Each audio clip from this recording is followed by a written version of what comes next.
Boa tarde, pessoal. Ainda tem algumas pessoas para chegar, mas vamos começar, porque senão a gente atrasa muito, né? Eu estou vendo que tem algumas pessoas novas, alguns rostinhos novos aqui, que eu não tinha visto ainda. Para quem não me conhece, eu sou a Ana Paula. A gente faz um trabalho com o GEPANDA, que é o grupo de apoio, é o Grupo Presbiteriano de Apoio a Mães de Autistas, que agora a gente abriu, não é só a mães, né? Famílias de autistas, pais, mães, enfim. Então, a gente está aqui para fazer esse trabalho, para acolher vocês. Uma vez por mês, a gente faz um encontro. Sempre nesses encontros, a gente tem uma palestra. Hoje, a gente tem a Dalva, que é especialista no trabalho educacional para pessoas com múltiplas deficiências. E hoje ela vai trocar um pouquinho da experiência dela com a gente, tá bom? Eu vou pedir para vocês, quem tiver dúvidas ou perguntas, deixar para o final da palestra, que a gente consegue direcionar um pouquinho melhor. Desculpa que eu estou ofegante, porque eu fiquei subindo e descendo, correndo a escada,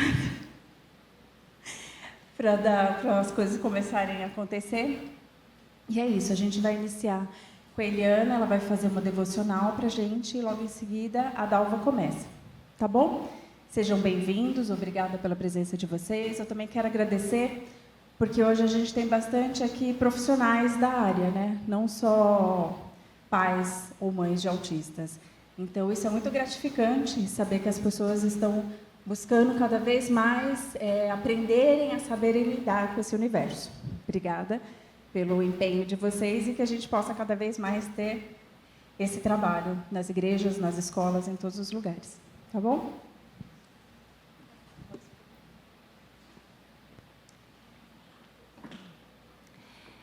Boa tarde, meu nome é Eliana, eu sou membro aqui desta igreja e trabalho com educação especial também. Só para a gente saber, quem que aqui é familiar? Pai ou mãe de autista é família? A maior parte. E quem que é profissional? Terapeuta ou professor? Acho que está meio a meio, assim, metade, né? Que bom. Eu quero agradecer de novo, né, vocês terem vindo e estarem aqui participando conosco. Eu sou da educação especial, mas hoje eu não vim falar sobre educação especial.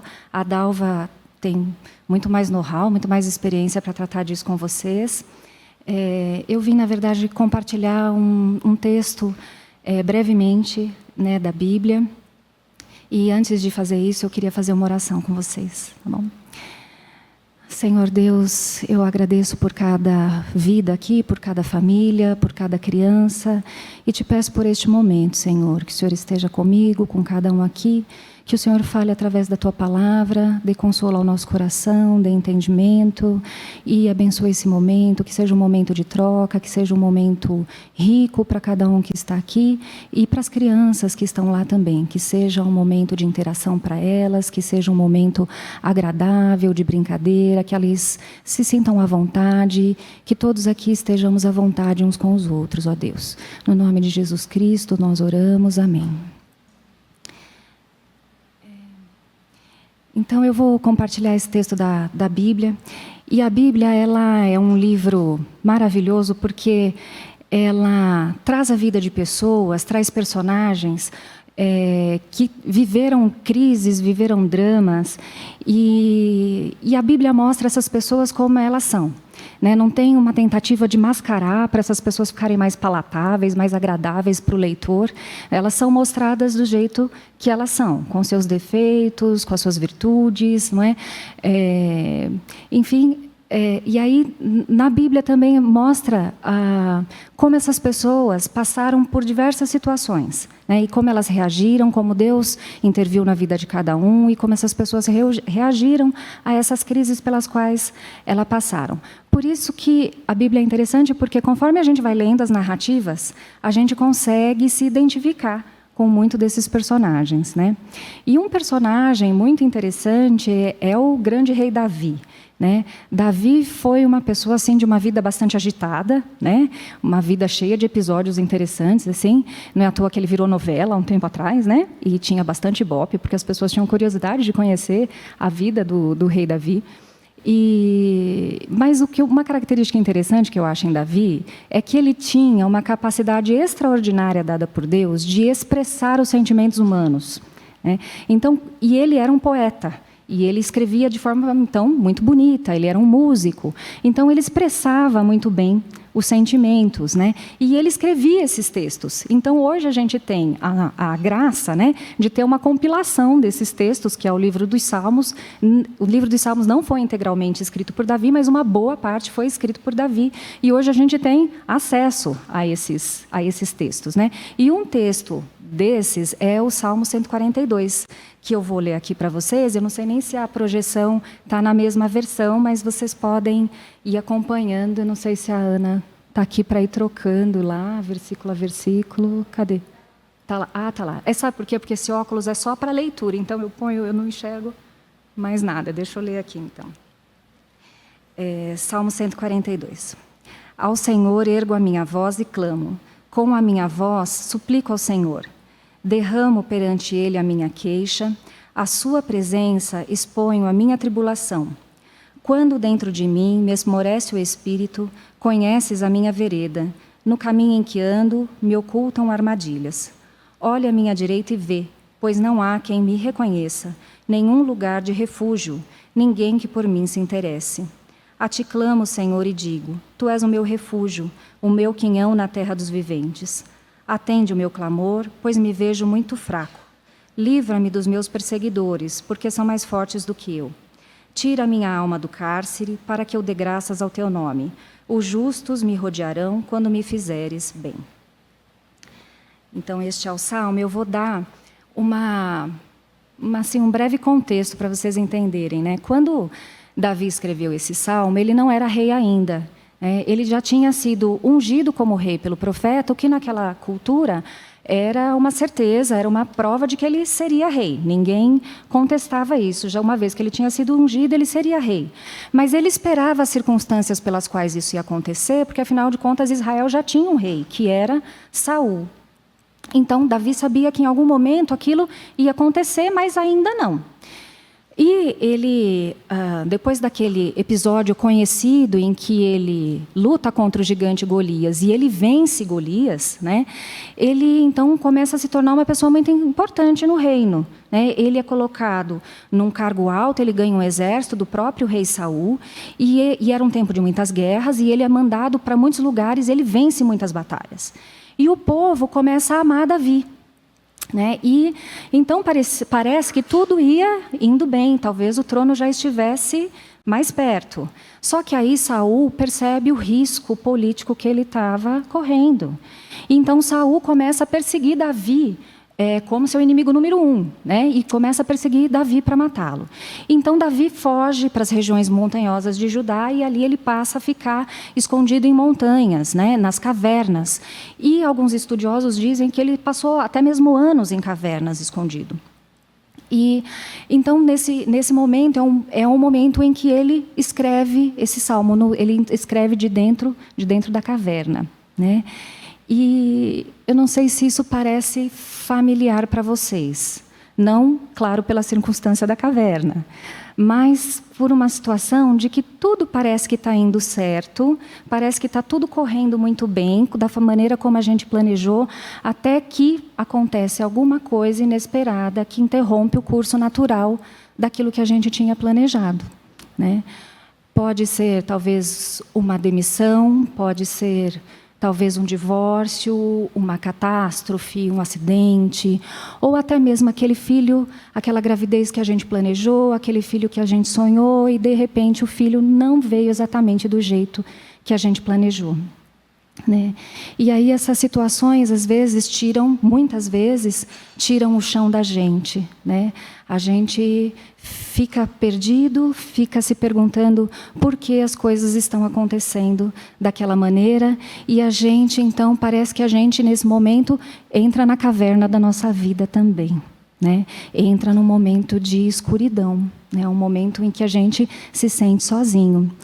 E, às vezes, a gente fica até meio perturbado, não sabe nem o que pensar, nem o que sentir direito. Sabe quando a pessoa chega para você e pergunta assim, como é que você está? E aí você não sabe nem responder direito como é que você está, porque você não sabe nem organizar os sentimentos direito, né? Mas Davi, com aquela capacidade extraordinária que ele tinha, ele conseguiu escrever muitas coisas a respeito do sofrimento, né? E algumas desse salmo eu destaco aqui porque me chamaram a atenção. No versículo 2 ele diz assim, ele é uma oração, ele está falando com Deus. Diz assim no 2, eu estou em profunda tribulação. Essa palavra tribulação, os estudiosos dizem que dá uma ideia de um lugar apertado e escuro, né? Como se você estivesse numa sala confinado. Então, era um profundo sofrimento, né? No 3, ele diz assim, o meu espírito está esmorecido, um desânimo profundo na alma, né?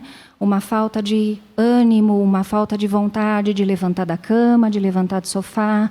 Talvez Davi não fizesse mais a barba.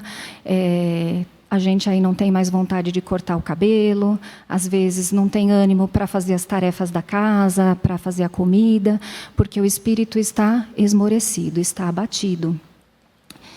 No 4, ele diz assim, não há nenhum lugar de refúgio. Embora ele fosse um grande guerreiro, ele tinha medo. Ele tinha medo de andar pelos lugares, ele não sentia um lugar seguro para se refugiar.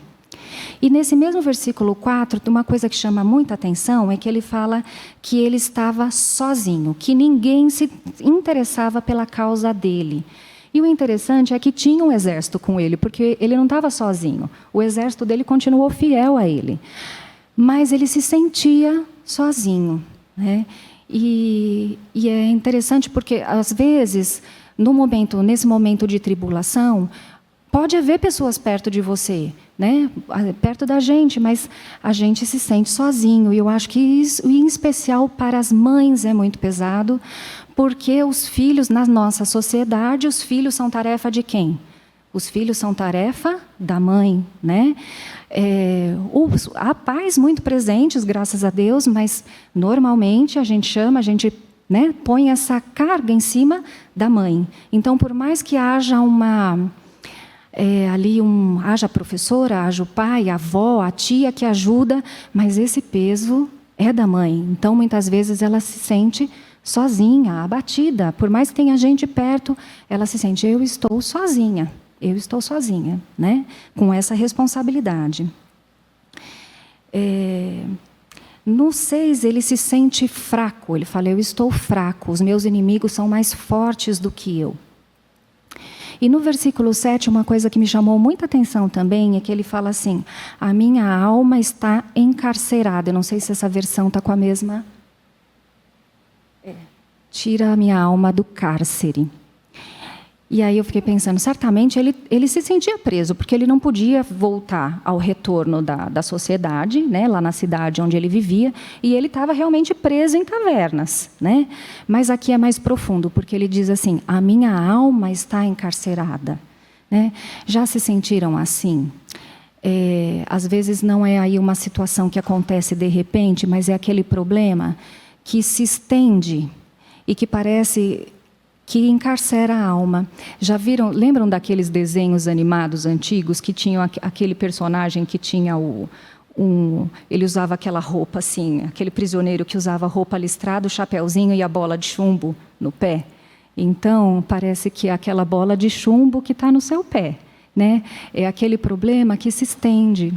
Talvez um filho que tomou um caminho errado e que se foi para o caminho das drogas e você ainda não conseguiu recuperar esse menino, né? Às vezes, um casamento ruim também, que se estende, você que não tem mais forças para consertar aquele casamento, né? Enfim, várias situações, às vezes uma doença, né? Uma doença que chega e aí você luta, toma o remédio, faz o tratamento, mas de repente a doença, você fica bem, de repente a doença volta. E aí você luta, toma o remédio, faz o tratamento, melhora um pouco, mas daqui a pouco a doença está ali de novo.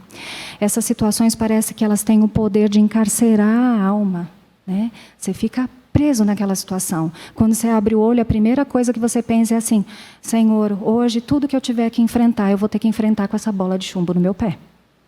Né? E às vezes você até pensa assim, puxa, melhor seria se eu não tivesse aberto o olho hoje. Não hoje. Senhor, talvez eu não queria mais abrir o olho. Eu não quisesse mais. né? São situações assim que abatem muito a alma. E nessas situações de escuridão mesmo, de abatimento muito profundo, é normal as pessoas se perguntarem, por que comigo? Né? Por que na minha vida? Porque Deus não está aqui? Eu estou sendo castigado por alguma coisa? Ou será que Deus não se importa? Né? E são todas dúvidas frequentes e comuns na vida de qualquer um. Porque se você não passou ainda, talvez você ainda passe. Né? São dúvidas legítimas que você pode colocar diante de Deus, como Davi fazia. Né? Você pode levar esses questionamentos a Deus. Mas nesses tempos de escuridão, o que a gente deve pensar é que Deus está lá. Né? Que Deus está lá. Que a verdade é que Deus usa algumas metodologias para tratar o coração humano que talvez a gente não escolhesse, né? E uma delas, vou chamar aqui da terapia da caverna. Eu tenho certeza que nenhum de nós pagaria por uma terapia dessa, né? Porque ela é dolorida, bem dolorida, mas ela é também eficaz. Né? Porque eu tenho certeza que se eu perguntasse aqui, todo mundo ia ter uma ou mais experiências para dizer de como o Senhor transformou a sua vida, ou como você conseguiu se olhar, como você conseguiu rever os seus valores a partir de alguma situação difícil. Mas eu acho que poucas pessoas diriam assim, eu revi a minha vida, eu mudei o meu caminho, numa situação boa. Né? Então é muito comum que Deus use esses momentos de solidão para falar coisas muito importantes para nós, para tratar coisas muito importantes em nós. E aí nesses momentos Ele mostra coisas muito importantes a respeito dele e a respeito de nós mesmos. Né? É uma forma da gente rever os nossos caminhos. Né? Mas a parte boa de tudo isso é que quando Deus permite que a gente entre na caverna, ele entra junto, né? Porque Deus não oferece cursos à distância. Deus nunca oferece cursos à distância. Não tem curso online, não tem tutoria online. Deus está perto, Deus está ao lado, sempre ao lado, né?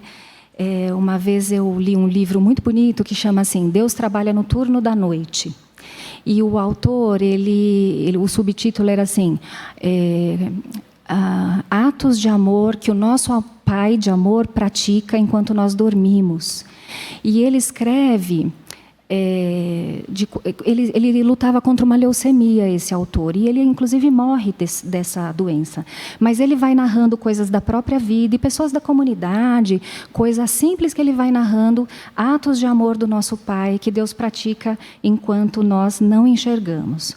Uma dessas experiências muito marcantes, né, ele fala assim que conta de um missionário do século passado que foi enviado por Deus para ir evangelizar uma ilha, mas que tinha uma tribo canibal lá.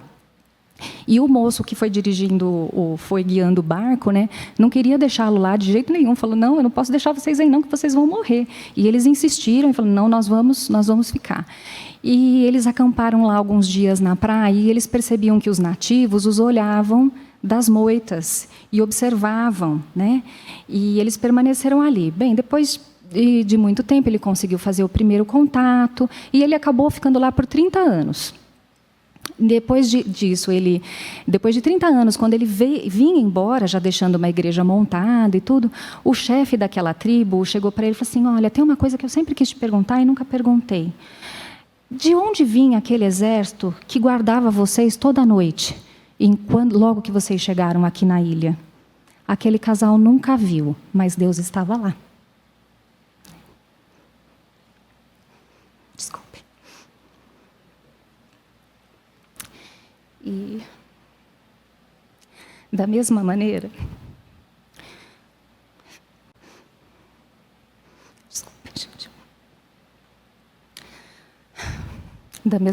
quando os discípulos entraram naquele barco e foram cruzando o mar da Galileia, eles se desesperaram porque eles acharam que eles iam morrer. E eles achavam que Jesus não estava ali. E eles gritaram por socorro. E Jesus apareceu, porque Jesus sempre olha a gente. Ele nunca tira os olhos de nós. Jesus nunca tira os olhos de nós. E quando eles acharam que eles iam submergir no mar da Galileia, Jesus chegou andando por sobre as águas e acalmou o mar, né? Zaqueu, quando ele achou que ele ia passar despercebido por Jesus, ele só queria ver Jesus de longe, mas Jesus queria tocar a vida dele de perto. Então Jesus, quando vai andando, ele fala: Zaqueu, desce, hoje eu vou entrar na sua casa. E ali a vida dele é completamente transformada, naquele mesmo dia, né? Quando Marta e Maria choravam por Lázaro, seu irmão que já estava enterrado há 4 dias, elas achavam que tudo tinha acabado. E elas sentiam uma decepção, porque Jesus não tinha atendido. Mas Jesus sabia, Jesus ouvia, e Jesus chegou no tempo certo. Ele tinha um propósito para o atraso dele. E, na verdade, ele não estava atrasado, ele chegou no tempo certo. E ele reverteu todas as coisas. Elas já tinham visto muitas maravilhas de Jesus, mas elas nunca tinham visto uma ressurreição. E ele ressuscita Lázaro. Ele tinha um propósito para aquilo. Então, Jesus sempre vê, Jesus sempre está perto, né? Essa semana, eu estava estudando, estava preparando esse estudo, e aconteceu assim uma situação doméstica simples, muito corriqueira, vocês já devem ter passado também muitas delas, e eu fiquei pensando a respeito disso. Nós trocamos os nossos filhos de escola, nossos filhos são típicos, mas o mais novo ele não está se acomodando à escola nova, ele está tendo algumas dificuldades. E na quinta-feira de manhã ele foi chorando para a escola, e aquilo já deixou meu coração muito aflito. Já, marquei a reunião com a professora, tudo, mas quando foi no final do dia, ele entrou em prantos, assim, conversando sobre a escola. Ele chorava tanto que a gente da parte de baixo da casa ouvia ele chorando lá em cima. Ele foi tomar banho e com a porta fechada a gente ouvia ele chorar. Aquilo moeu meu coração. Eu falei: Senhor, e agora o que eu faço? Que a gente quer dar uma resposta rápida, a gente quer resolver o problema imediatamente. E aí eu subi, comecei a conversar com ele novamente, e pus ele no colo, e o melhor que eu podia fazer com ele ali era orar naquele momento. E aí eu orei para que ele arrumasse novos amigos, para que Deus desse sabedoria à professora, para que a professora percebesse o que estava acontecendo, para que Deus transformasse o coração dos meninos que estavam provocando ele, ou de quem ele não gostava, que ele conseguisse conviver com todos os amigos. E, felizmente, as crianças recebem a Deus muito melhor que nós. Alguns minutos depois, ele já estava bem feliz, e eu continuava bem preocupada. E aí, no outro dia, graças a Deus, ele teve um dia bom, e nós, na sexta-feira ontem, então, nós pudemos agradecer por isso. Mas o que eu fiquei pensando é assim: se nós, que somos pais e mães imperfeitos, egoístas, nós podemos nos afligir com os problemas dos nossos filhos, e nós sentimos com uma dor tão profunda a dor dos nossos filhos, quanto mais o nosso Pai Celestial, que é um Pai perfeito. Ele sempre sabe, ele nunca recusa um pedido de ajuda, ele nunca recusa, ele sempre ouve os nossos clamores, ele sempre está perto, ele sempre ouve os nossos clamores, E o que eu tentei ensinar para o meu filho nesses 2 últimos dias é que, por pior que a situação possa parecer, nós sempre temos um Deus a quem a gente pode recorrer, e que o maior recurso que a gente tem é a oração, é colocar as nossas queixas diante de Deus. E o que Davi estava aprendendo nessa situação era justamente isso. Ele estava aprendendo a confiar plenamente em Deus, totalmente em Deus, em depositar sua confiança em Deus. Ele ia ser um grande rei, Deus tinha um propósito muito maior na vida dele, e era um tempo de muitas guerras, ele ia precisar vencer muitas batalhas. Então, enquanto ele estava na caverna, ele teve que entender que ele não podia confiar no poder bélico dele, que ele não podia confiar nas próprias estratégias, que ele não podia confiar na própria sabedoria.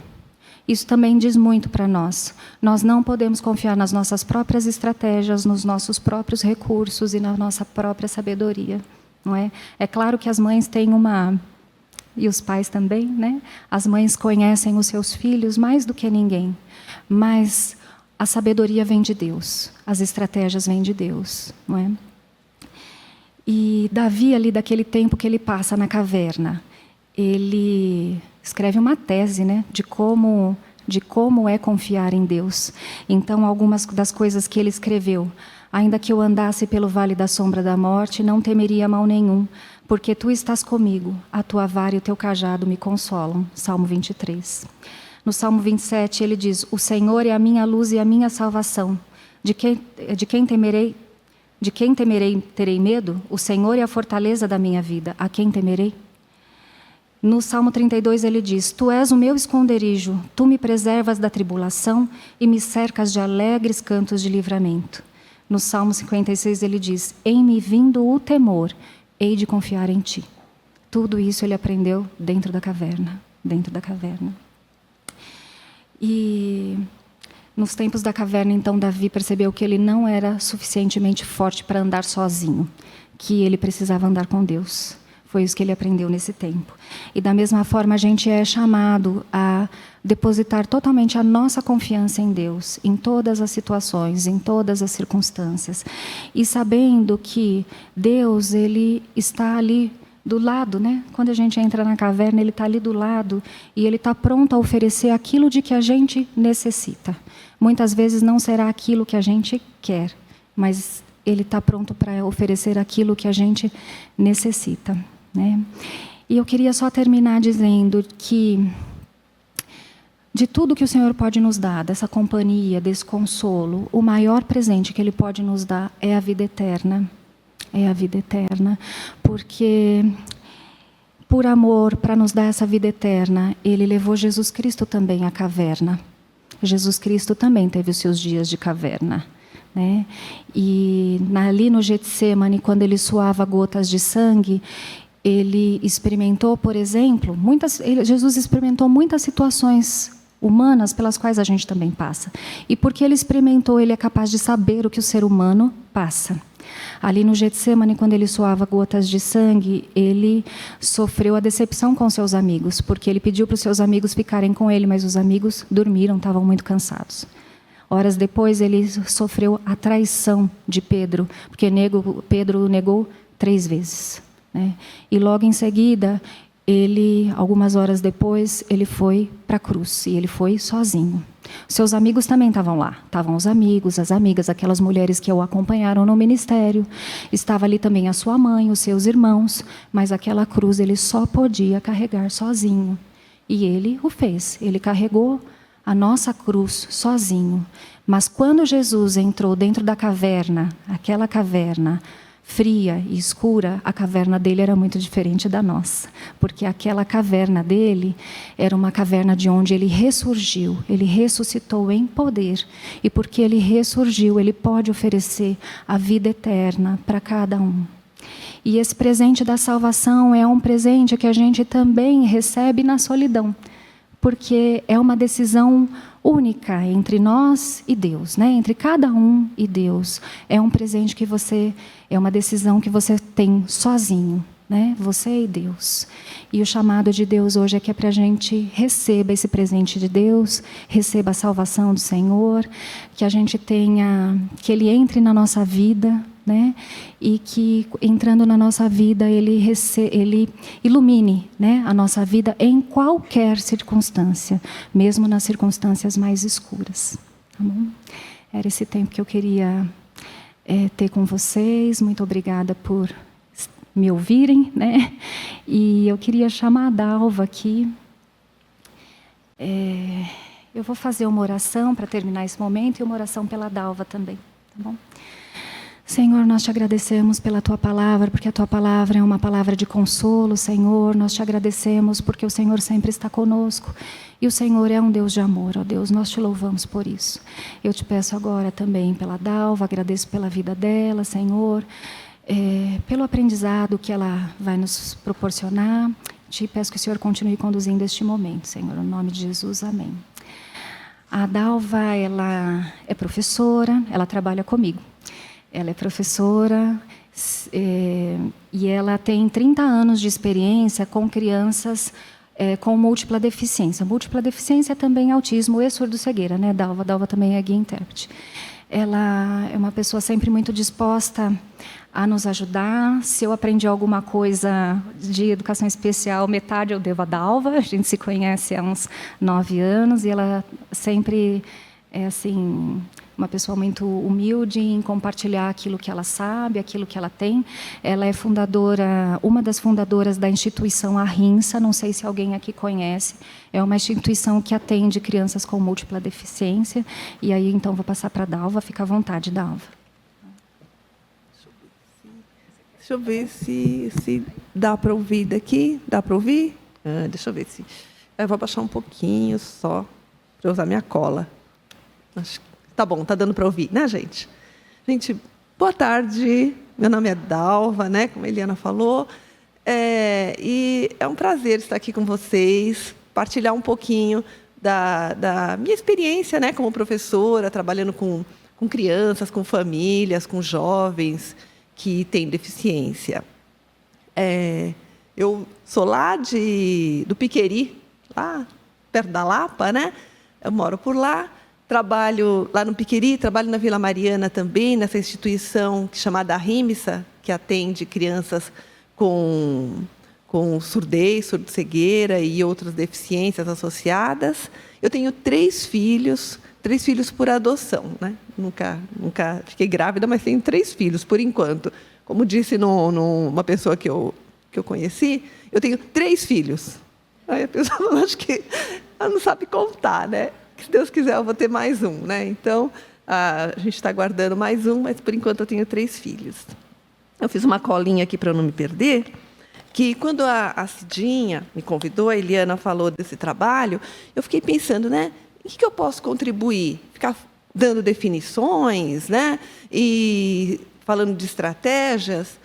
Hoje tem tanta coisa na internet, né? A gente abre a internet e, se a gente quiser ler, a gente não para mais. Então, o que eu poderia contribuir com as famílias, com os profissionais que vão estar lá na igreja, que trouxesse alguma coisa que não fosse o que já está escrito, né? O que já está registrado, que são, claro que são bons, são pesquisas, são trabalhos bons, mas o que eu poderia contribuir que não fosse isso, né? Aí eu fiquei levantando toda a minha história de trabalho. Desde 81 eu comecei a estudar deficiência. Eu entrei na faculdade e comecei a estudar deficiência. Em 84 eu me formei. Muita gente não tinha nem nascido, né? E aí fiquei lembrando todo esse tempo, o que aconteceu. E no começo, logo que eu me formei, eu fui trabalhar numa escola de Estado. Naquele tempo, tinha classe especial, que eram classes que se juntavam diversas deficiências. E eu fui trabalhar numa escola que estava numa situação difícil. Eles tinham uma classe especial que a classe detonava a escola. Eles entravam nas salas de aulas, os alunos com deficiência, perturbavam, criavam um monte de problema, não tinha nenhuma forma de comunicação. E aí, nessa época, eu tinha me formado na PUC. A PUC fez uma parceria com o Estado e as professoras deviam ir até fazer um curso de reciclagem, né? Aí eu fui, né? Eu vou citar 3 situações para vocês. Essa foi a primeira. Aí cheguei lá, tinha uma profissional que relatou, falou do trabalho dela com pessoas com surdez, e falou. E o que ela falava não servia, não me ajudava em nada. Ela falava de crianças com próteses perfeitas, crianças que sabiam ouvir, que sabiam falar, que se comunicavam. Eu falei, mas isso não me ajuda em nada. E aí foi aberto um momento para perguntas. Aí eu falei para ela que eu não conseguia me comunicar com meus alunos, que parecia que estava cada um num planeta. Eu tentava falar com eles não me ouviam, eles não sabiam falar, eles não sabiam fazer língua de sinais. Naquele tempo, a gente nem falava língua de sinais, né? Falava gestos.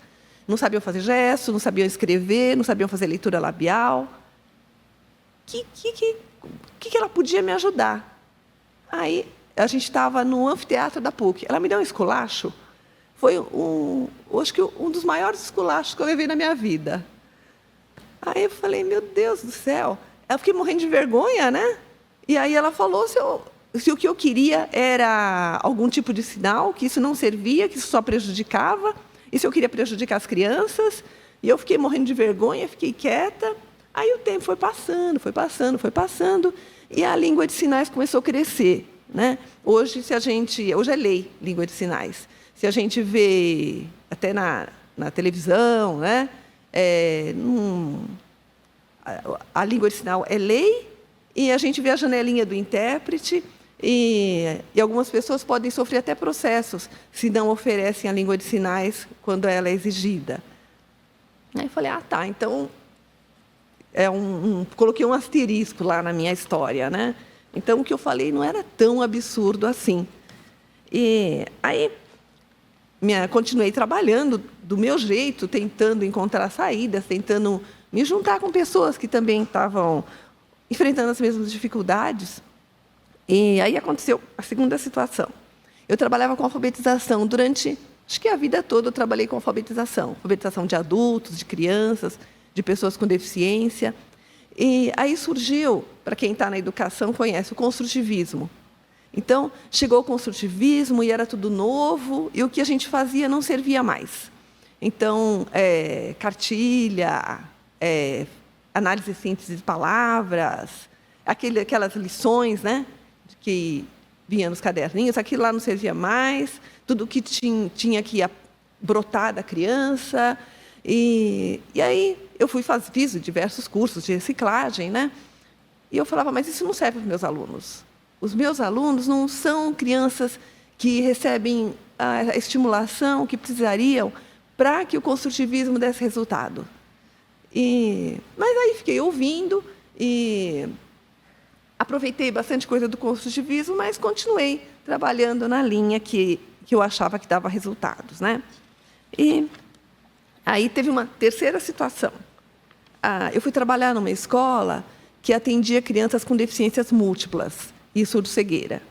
E o forte da escola, a maior parte do tempo, se trabalhava com jogos pedagógicos. Então, era montar pecinhas, separar por cor, encaixar pecinhas. E aí eu ficava olhando e falava, mas o que isso está trazendo de benefício para esses jovens? Jovens com 15, 16 anos, e eles montavam as pecinhas, às vezes com bastante dificuldade, às vezes não conseguiam montar, depois guardavam na caixa e guardavam na sala de jogos. Pegava outra caixa de jogos e fazia a mesma coisa. Mas isso está trazendo o quê para eles, né? Eu comecei a questionar dentro da escola, em que isso está ajudando esses jovens? E, é assim mesmo, ninguém soube me responder. Aí eu comecei a pesquisar, estudar e trocar com as minhas amigas o que seria importante essas crianças com deficiência aprenderem. E aí a gente acabou descobrindo as atividades funcionais, que são atividades que estão dentro do cotidiano. Antes se chamava Atividades de Vida Diária, AVD. Aí trocou o nome, Atividade de Vida Autônoma Social, AVAS. São atividades que ele vai aprender a escovar o dente, a trocar de roupa, a amarrar o sapato, a caminhar, a estar do lado de uma outra pessoa, a se comportar numa sala com outras pessoas, a cuidar dos próprios pertences, a guardar a própria roupa, a reconhecer os próprios objetos. E aí eu fui estudando mais as atividades funcionais, eu falei, então, realmente, aqueles jogos, eles poderiam até ter uma função de lazer em um determinado momento, ou até de responder uma ordem do educador. Mas, necessariamente, esses alunos não conseguiriam fazer transferência. Se ele aprendeu a rosquear um brinquedo, rosquear uma tampinha numa caixinha, isso não significa que ele vai conseguir abrir a tampa da garrafa de suco. A gente, quem está na escola, conhece um material que a gente tinha, antes chamava cubo de AVD, cubo de atividades de vida diária. Então, era um quadrado, né? E a gente tinha, de um lado, zíper, do outro lado, botão, do outro lado, cadarço, do outro lado, velcro, e a atividade da criança era ficar abrindo e fechando aqueles botões, aquele velcro, o zíper, e na intenção de que ele conseguisse transferir aquilo para a roupa. Então, quando ele for colocar a calça tem zíper, ele vai conseguir fechar o zíper porque ele fechou naquele cubo. Mas isso necessariamente não é verdade. Para ele aprender a fechar o zíper da calça, ele tem que aprender a fechar o zíper na calça. Não adianta ele aprender a fechar o zíper no cubo, porque ele não vai fazer transferência. Se ele fizesse transferência, ele seria um aluno da escola regular. Ele não precisaria dessa atividade. São atividades que ficam soltas. Aí, estudando as atividades funcionais, aí eu tinha mais argumento para questionar esses jogos pedagógicos que preenchiam quase que o tempo todo da escola, dessa escola em que eu trabalhava, né? E essas 3 situações... Fica aqui, meu filho, espera aí. Elas me ensinaram que tomar bastante cuidado com as novas teorias e com métodos que são defendidos por alguns profissionais. Eu sou profissional também, né? Então não posso falar mal de mim também, né? Mas, às vezes, vem como se fosse uma moda, né? Antes usava calça pantalona, agora não usa mais, né? Antes usava tal corte de cabelo, agora não usa mais. Como se fosse uma moda. Vem um método novo e tudo que se sabia antes fica esquecido. Não, isso aí nossa, você usa isso, que coisa horrorosa. Tem que usar esse novo método, que agora esse método que é a solução. Então, com esse tempo, eu aprendi a colocar sempre uma interrogação nisso. Será que esse método é bom? E será que ele é bom para o meu aluno? Ele é bom para a minha criança? Deixa eu ver onde eu estou. Tá. E aí, como que eu vou saber se isso que está acontecendo é bom para o meu filho ou não é? Ou está mais judiando que acrescentando alguma coisa? Então, eu posso tentar umas observações. Aí eu levantei aqui alguns itens que eu acho legal a gente estar observando. Então, as expressões da criança, na hora que ela vai para a escola ou que ela volta. Ela volta triste, ela volta contente, volta assustada, ela volta demonstrando algum interesse no que foi trabalhado. Na hora de ir para a escola, ela procura a mochila, ela procura o uniforme, ela tem gosto em colocar o uniforme. Eu tive uma dificuldade com meu filho mais velho, ele teve um problema na escola, e aí a gente trocou de escola, e o uniforme estava novo. Eu falei para ele, olha, deixa para você usar em casa, né? A bermuda, a camiseta. Aí ele falou, não, eu não quero nem para usar para dormir. Aí eu tive que pegar a roupa que eu tinha acabado de comprar e tive que desfazer. Ele não queria que ficasse em casa o uniforme dele. Então, o uniforme representa a escola. Ele não queria nem ver o uniforme. Aí eu acabei dando para umas pessoas, né? Falei, tá bom, não precisa usar. Mas, assim, quando a criança, mesmo que ela não tenha muita compreensão de tempo, na época das férias, se ela pega a mochila, aí vai explicar para ela, não, agora é férias, hoje é domingo, hoje não tem aula. Mas ela pega a mochila, ela está demonstrando que ela gosta de ir para a escola. Obrigada. E outra coisa, se na hora de ir na escola demonstra sofrimento, chora, faz xixi na roupa, ou na terapia, né? Serve tanto para a escola quanto para a terapia. Chega, não quer nem entrar na perua ou na condução, e depois chega na escola não quer sair. Eu presenciei uma mãe, ela chegou na escola, estacionou na frente da escola, abriu a porta de trás do carro, e ela, com as 2 mãos, ela puxava o menino para fora do carro, e o menino voltava para dentro do carro, e ela puxava, e o menino voltava. E aí ela pediu ajuda para os inspetores. Aí vamos puxar o menino para dentro da escola, aí arrastaram o menino para dentro da escola, e fecharam a porta. E não podia abrir a porta, porque senão o menino fugia, ele não queria ficar lá de jeito nenhum. E as outras crianças tiveram que entrar pelo estacionamento. Falei, meu Deus, que sofrimento é esse, né? E nem todo dia a mãe consegue colocar o menino dentro do carro, porque ele fica desesperado na hora de ir para a escola. Então, que ganho que está tendo isso? O que está acrescentando a vida da criança? A gente, como adulto, ou como responsável por essas crianças, eles estão dependendo da gente. E se a gente não está enxergando o sofrimento deles, quem vai enxergar? E outra coisa interessante, observar quais as prioridades da escola. Tem escola que quer cumprir tarefa, então tem que preencher 200 cadernos, apostila, né? Tem que cumprir não sei quantas apostilas, e depois tem a prova, né? Tem que preencher folhas, ou então tem que montar joguinhos, não sei quantos joguinhos. Então, essa quantidade de coisas que nem sempre tem significado para o aluno, para a criança. Então, a gente fica atento. O que a escola está priorizando?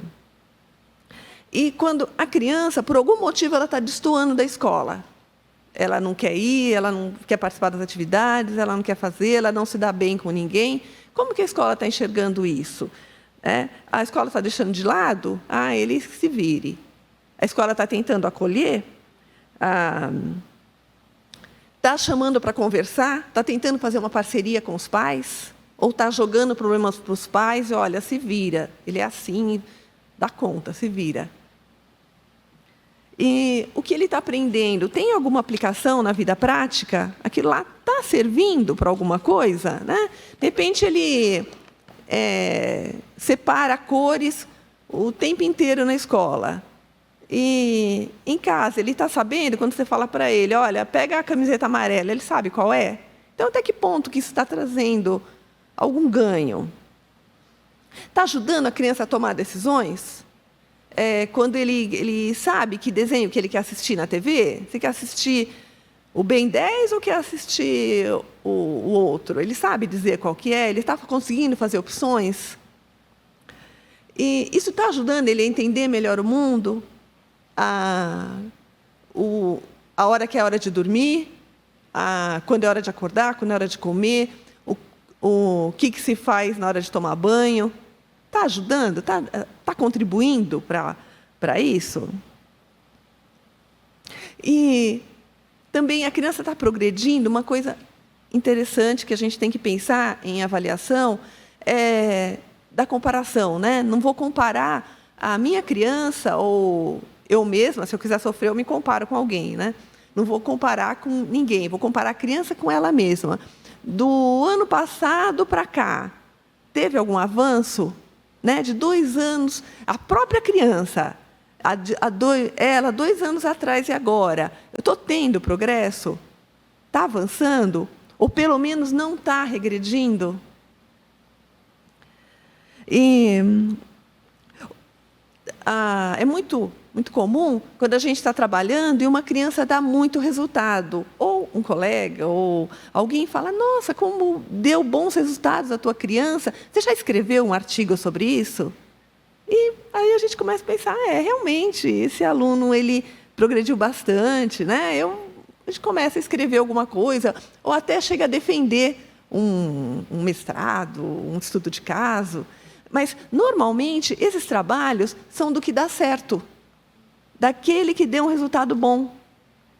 Né? E os outros? Então, eu atendi, 20 crianças. Uma deu um resultado muito bom. Eu fiz um artigo sobre essa criança. Só que sobre os outros 19, não. Sobre esse que deu um resultado bom. E agora, o que eu escrevi no meu artigo pode ser difundido e alguém achar que aquilo tem que servir para todo mundo. E não é. Né? Porque só se escreve sobre o que dá certo. A gente tem exceções, né? Tem pessoas que progridem muito, avançam muito, se destacam muito. E essas pessoas aqui aparecem no filme. Né? Porque o pessoal faz um filme e faz sobre aquele que deu um resultado muito bom, que se destacou de alguma forma. Aquele que não deu resultado, aquele que ficou na média, aquele que ficou abaixo da média, ele não aparece no filme, não aparece em artigo, não aparece em livro. Então, isso que a gente tem que estar atento. Né? Que isso que deu muito certo, talvez não seja o melhor para a minha criança. E a gente tem, como professora, né? E a nossa sociedade valoriza muito a questão acadêmica.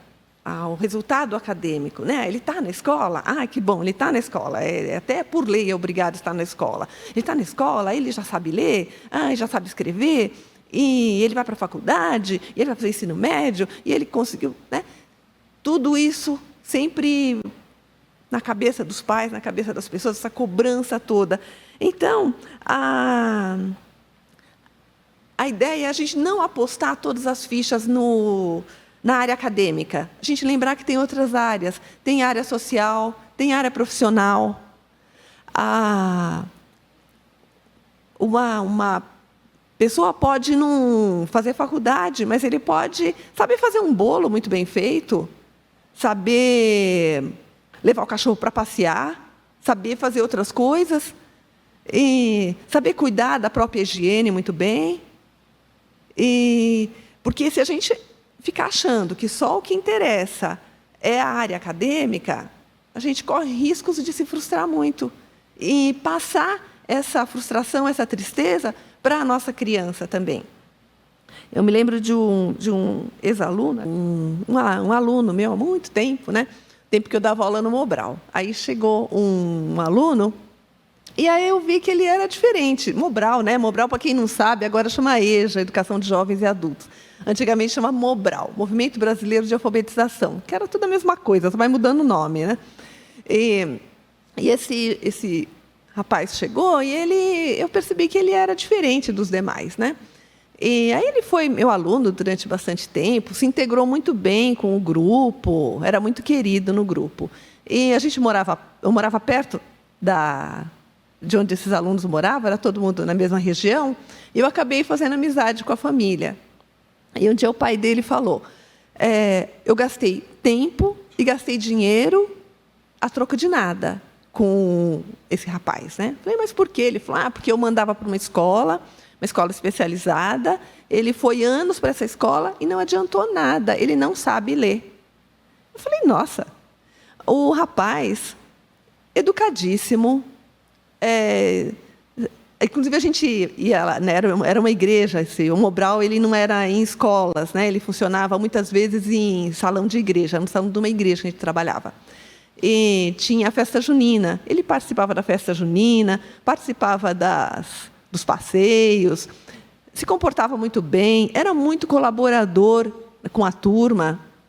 E o pai, como ele não aprendeu a ler, o pai dizia, né, que ele perdeu tempo, perdeu dinheiro, porque o foco dele era só a área acadêmica. Ele não conseguia ver o belo rapaz que ele tinha, o valor que tinha aquele moço que era tão educado, que sabia se comportar tão bem, que conquistava tantas pessoas. Deixa eu ver aqui, onde que eu estou. Quase acabando. E aí, o que eu queria deixar de recado para vocês, né?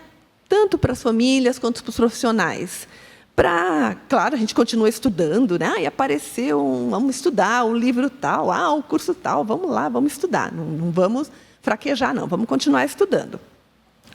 Mas também a gente continuar pensando, analisar as novas teorias, mas sempre checando, será que é isso mesmo? Será que isso serve para a minha criança, serve para o meu aluno?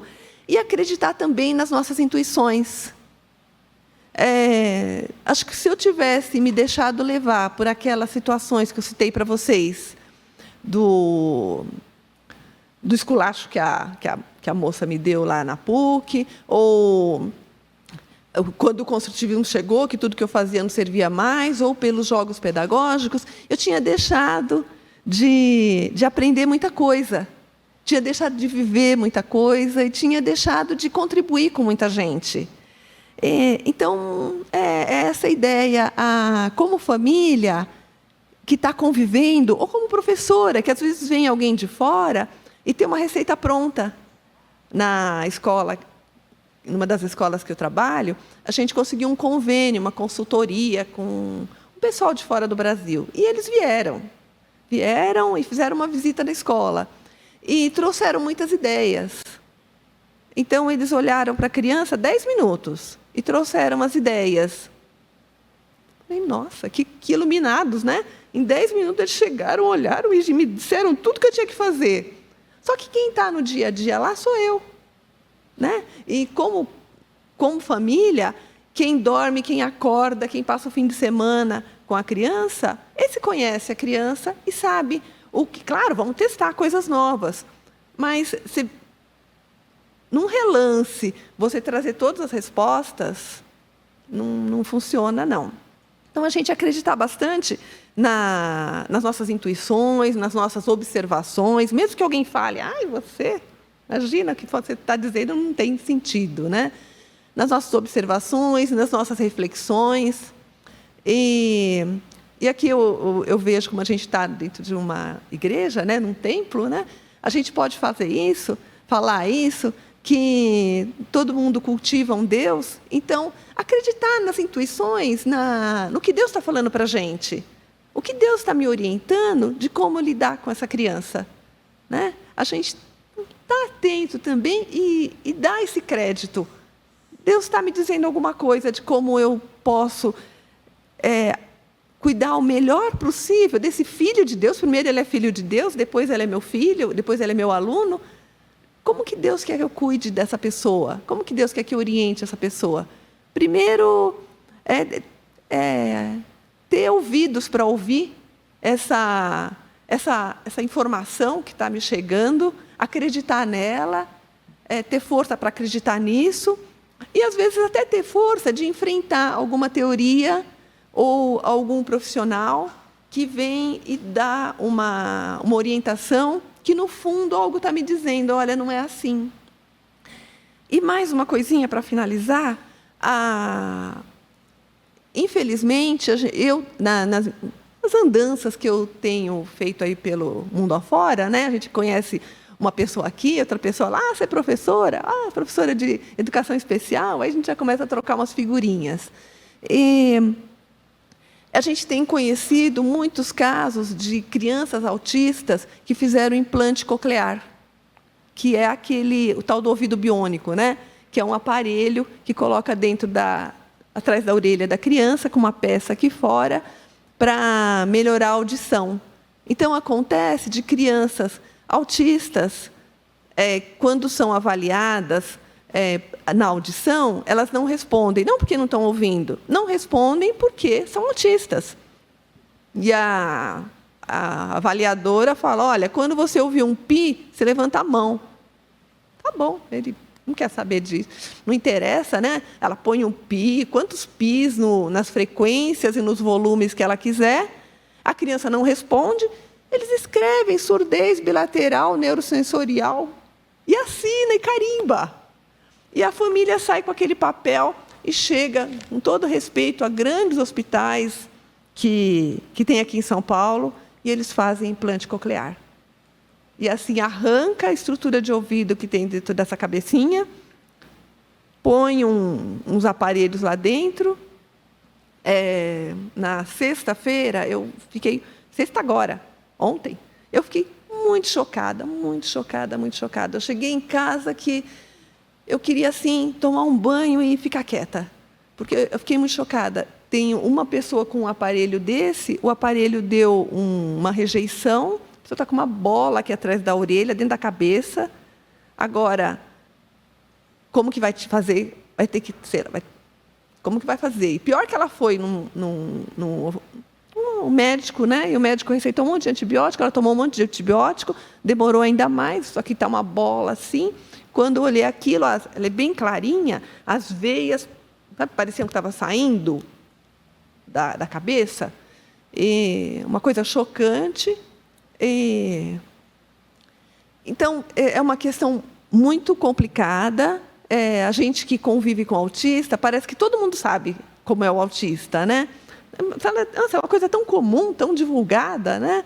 Mas tem gente que não sabe e tem esses diagnósticos errados, não só aqui em São Paulo, fora de São Paulo eu já ouvi vários casos desses diagnósticos errados, de confusão entre a criança surda e a criança autista, e o pessoal fazendo esses implantes, que é uma cirurgia complicada e que não vai trazer benefício nenhum para a criança autista.